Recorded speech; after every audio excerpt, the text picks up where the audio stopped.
নমস্কাৰ বন্ধু বান্ধৱীসকল, পুনৰ এবাৰ সকলোকে স্বাগতম জনাইছোঁ আন এটি জব ইনফৰমেশ্যনলৈ। আৰু আজি যিটো এডভাৰটাইজমেণ্টৰ কথা মই আপোনালোকক ক'ব ওলাইছোঁ, এই এডভাৰটাইজমেণ্টটো আহিছে office of the mission director সমগ্ৰ শিক্ষা অসম, য'ত তেওঁলোকে কেইটামান পদৰ বাবে আবেদন বিচাৰিছে। গতিকে কি পদ আছে, কোৱালিফিকেশ্যন কি বিচাৰিছে, দৰমহা কিমান দিব, কেনেকৈ এপ্লাই কৰিব লাগিব, বয়সৰ সীমা কিমান ধৰি দিছে, গোটেইখিনি কথা এই ভিডিঅ'টিত গম পাব। গতিকে যদি ইনফৰ্মেটিভ যেন পায় ভিডিঅ'টি লাইক আৰু শ্বেয়াৰ কৰিবলৈ নাপাহৰিব, আৰু যদি চেনেলটো এতিয়ালৈকে ছাবস্ক্ৰাইব কৰা নাই তেনেহ'লে আজিয়ে কৰি থ'ব। এতিয়া এই এডভাৰটাইজমেণ্টখন আপোনালোকে চাওক। এইখন অফিচিয়েল এডভাৰটাইজমেণ্ট হয়, অনলাইন যোগে আবেদন কৰা অলৰেডি ষ্টাৰ্ট হৈ গৈছে যোৱা 12 তাৰিখৰ পৰা, আৰু 26 তাৰিখলৈ সময় আছে। আৰু এই পষ্টকেইটা পাৰ্মানেণ্ট নহয়, এইটো কণ্ট্ৰেকচুৱেল হয় এনগেজমেণ্টটো, আৰু ইনিচিয়েলি 11 মান্থছৰ কাৰণে থাকিব। আৰু পষ্টটোত যিটো বয়সৰ সীমা ধৰি দিছে 18ৰ পৰা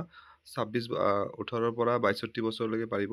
আৰু যিটো পষ্টটোৰ নাম হৈছে লোৱাৰ ডিভিজন এছিষ্টেণ্ট, LDA বুলি যাক কোৱা হয়, অৰ্থাৎ ক্লাৰিকেল পষ্ট হয়, আৰু যাৰ বাবে গ্ৰেজুৱেশ্যন বিচাৰিছে, আৰু লগতে এবছৰৰ ডিপ্ল'মা থকাটো কম্পালচৰি কম্পিউটাৰত। পে স্কেলটো 14,000 পৰা ষ্টাৰ্ট হৈ 49,000লৈ থাকিব।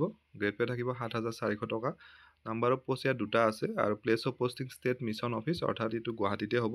আৰু পষ্টকেইটাৰ বাবে কম্পিউটাৰ নলেজ থকাৰ লগতে অভিজ্ঞতা থকাটোও বিচাৰিছে।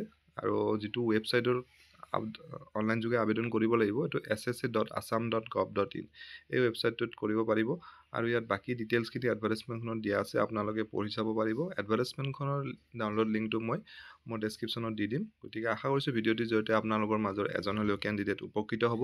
পুনৰ এটা নতুন ভিডিঅ'ত লগ পাম। ধন্যবাদ।